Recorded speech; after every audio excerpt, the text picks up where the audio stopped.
Lee, you said that the main focus ahead of the game this afternoon was to get a win, and ultimately you have got that win, but what are your thoughts on a crazy afternoon where there was a lot of points scored, a lot of penalties, a lot of errors? Yeah, obviously it was a crazy game. I thought the lads responded really well to what myself and Brian have done with them this week in the first half. There were a lot of positives.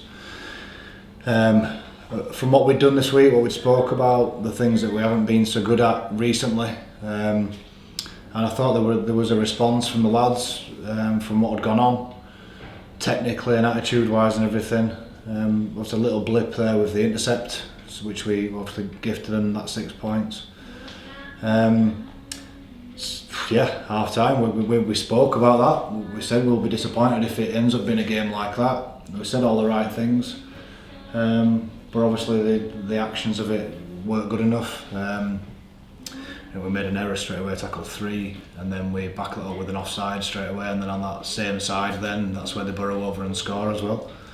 We then gifted them another one from our kick, and it just ended up into a relief for the final whistle really, so it wasn't enjoyable whatsoever. Whereas it should have been, because the first half was enjoyable from us as coaches, seeing what the lads were doing, and the lads enjoyed it, seeing the things work that we've done in training this week with them.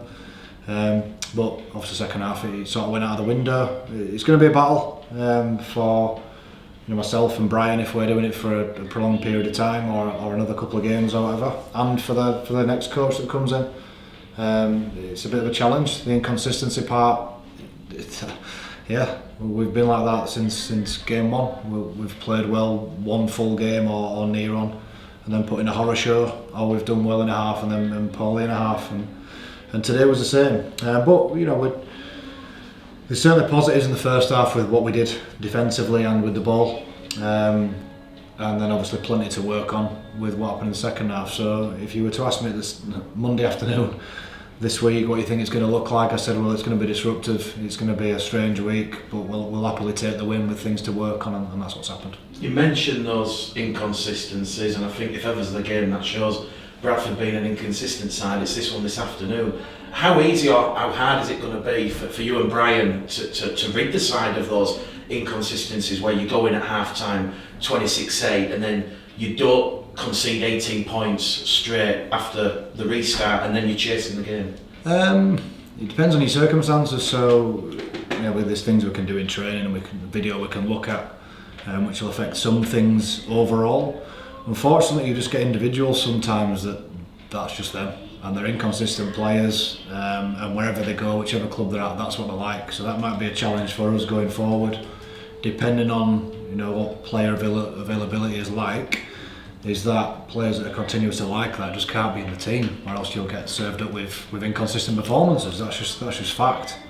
The higher up you go, you need more consistency.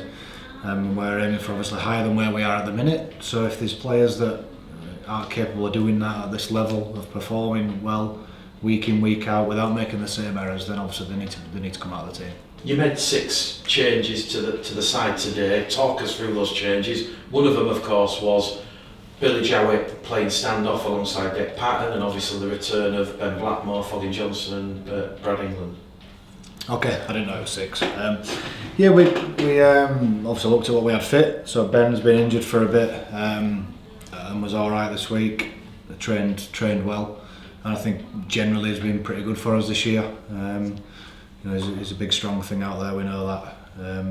He's one of the ones that makes the odd error that we need to fix up, but he knows that, and certainly worth his shirt coming back in today. So that was quite an easy one.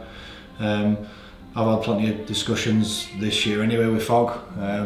Obviously sometimes he's been left out of the team, sometimes he's been injured or whatever, but I thought he deserved a chance from how he's trained this week, and I thought he did alright. We went with Billy at half-back this week. I think he's done well enough in the appearances he's made since coming in not to be left out of the 17, so that's more him rather than me. That was more me finding a place for him. But we spoke about sort of how to get the best fit of everyone, and Jordan Lee looks like a good 9 to me. So we got him in there. So what we tried to do is put people in the best positions to start with, and then if there were people that needed to be in the 17, we found a place for them. Billy will play equally well at probably anywhere you put him, to be honest, but full-back, half-back, 9, he'll do an equally good job. Defends tough, good lad, runs well and gets stuck in, and that's what he did today, half-back. Trying to think who else you said.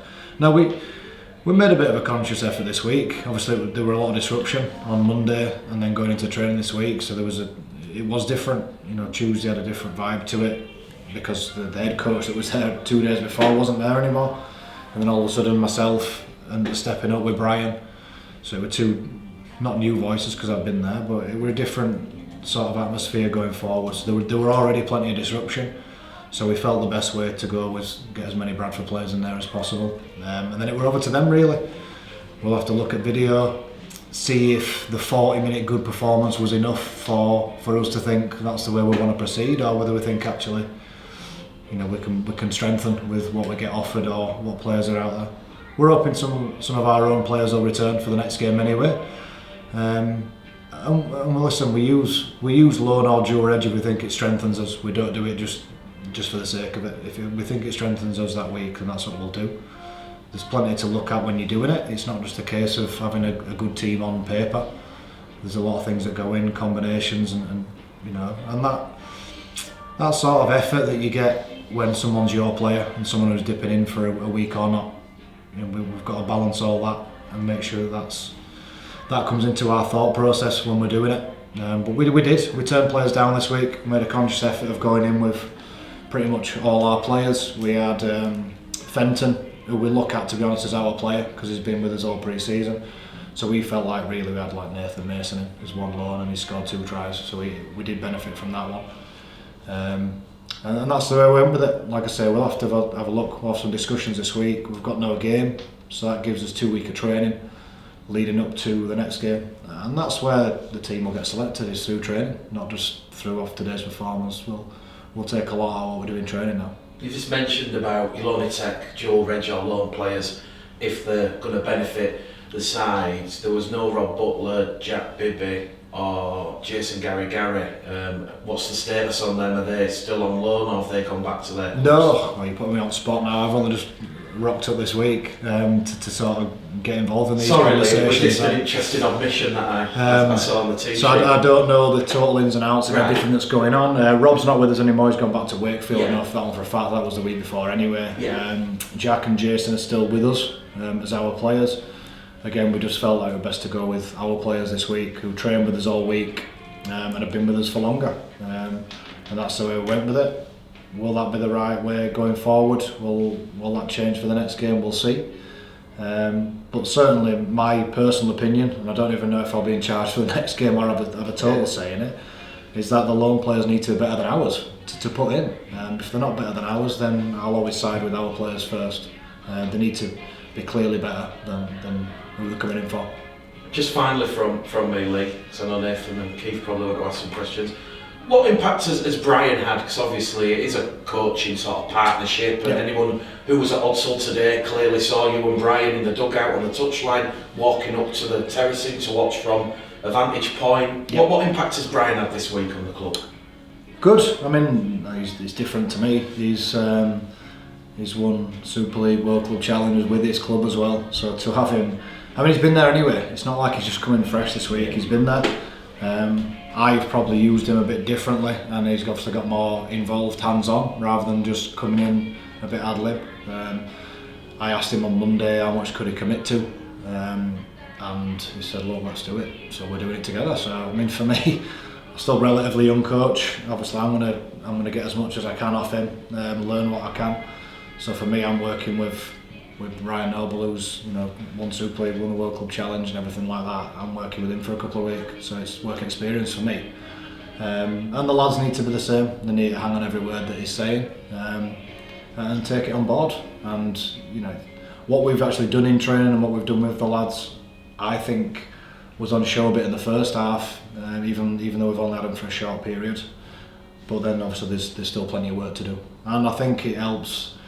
It's probably helped that we've had a game, we've got a win, we've plenty to work on, and whether we actually are there for full 2 weeks or leading up to Cardiff, I have no idea. But at the minute we're planning to take the next couple of week training, and there's plenty to work on, plenty for us to get involved in, and we'll be hoping to get a win against Keighley as well. How much of it today, Lee, was about, I mean, obviously it's not that you can accept certain defensive things that happen, but how much of it today was about, after what happened, about just getting that win and that being absolutely the 100% the only real main focus? I think up until kick-off it was.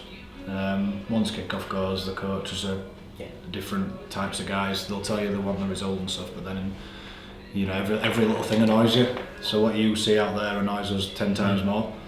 So even the little bits of stuff where you guys might not see a clear try scoring opportunity or a try scored from them, we see all the little bits that we've practiced and what we should be doing. So we're buzzing around up in that box up there, myself and Brian getting annoyed with everything still.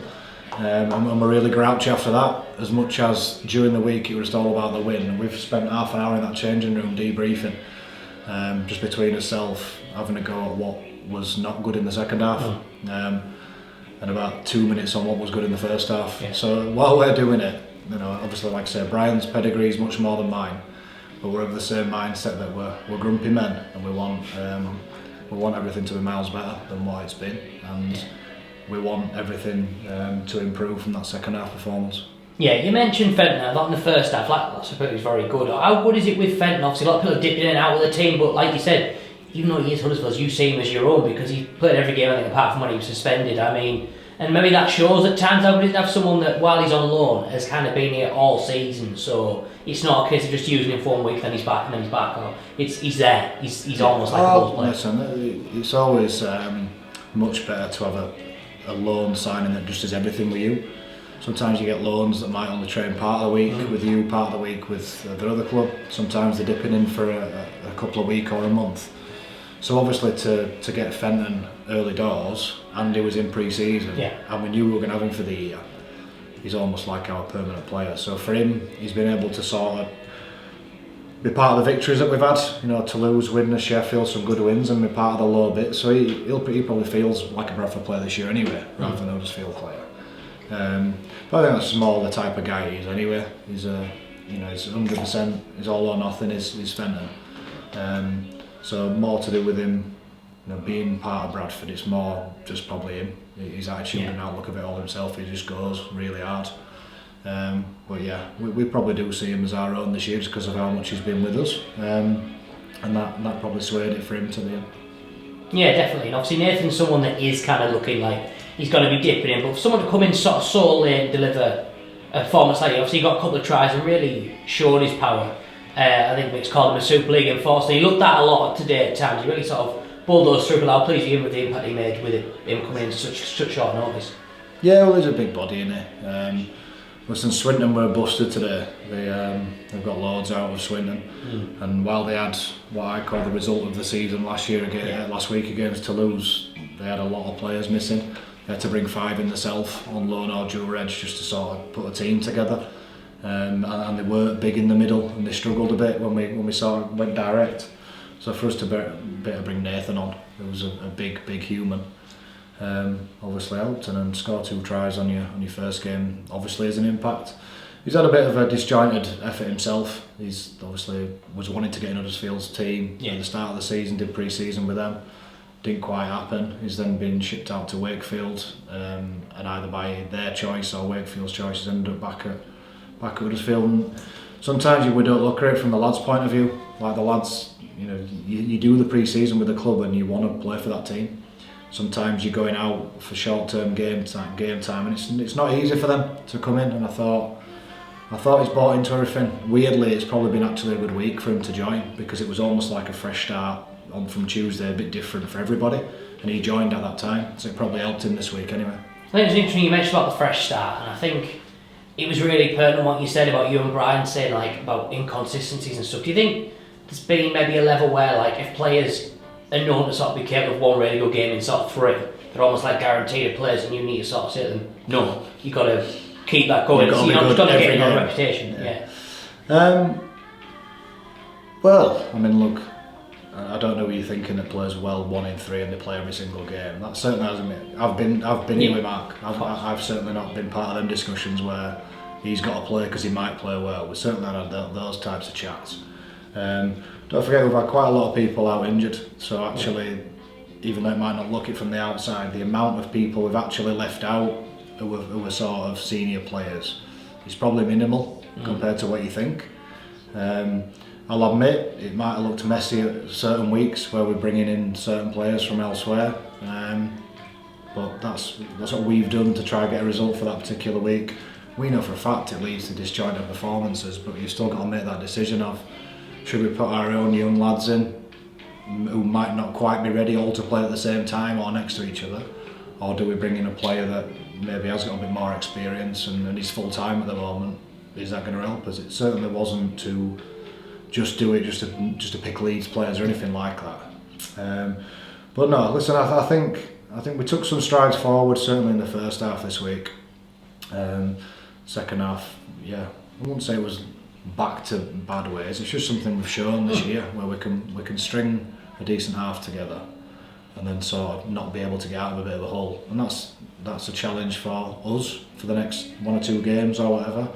And then for the new coach that's going to come in. You mentioned injuries there, Lee, but obviously it's good to see quite a few people coming back today. And obviously there should hopefully be some coming back, fingers crossed, in time for the Bash as well. Did everyone sort of get through today? Okay, I know Billy had a bit of a dead leg, but he said he'd be fine. I mean, how did everyone else seem to get through today that came back, or any new injuries, or was it all positive on that front? No, all good. So, I mean, training will be tough. You know, we've got stuck into them because there's things that we need to change a bit intensity-wise. So training's going to be tough. You might see the odd injury come from training because we're having to do that. But no, everyone's come through the game okay, which is good, and we're hoping for some people to come back for that next game. It gives us a couple of weeks now, and the squad's looking healthier and stronger. Yeah, just finally from me, Lee, obviously John Flanagham's 250th career appearance today. How, I suppose you can't put a price on someone's experience of that and how important he still is to a team. I mean, like I said, nearly all that's been in the Championship as well. I mean, really, like I said, it shows he's still going, he's still a regular in the squads, and yeah, like I said, he keeps going, and obviously big milestone for him today as well. Yeah, we were joking saying he's probably missed 300, so next time we drop him he's going to give us a shirt presentation back. He's been around the block as George, we've known him a while. Burst onto the scene as a sort of quick 9 who scored loads of tries for Batley. Obviously coming through the Bradford system as a kid. And then he's just have to morph his game a little bit as older guys do, as they slow down a bit. That show and go will still be fooling people when he's 50 in a car park somewhere. Yeah. But he's good. He's still good to have around. He's a voice. He might not play every single week, and he knows that. But he understands where he's at in his sort of career and where we're at as a team. Obviously, once we're putting Jordan into 9, it limits it a little bit to even have another 9 to share game time. If Jordan's going to carry on playing like that, but. He's a Bradford lad and he wants what's best for the team. Of course he wants to be part of it, and he's still got a part to play this season, I'm sure. Great stuff, cheers.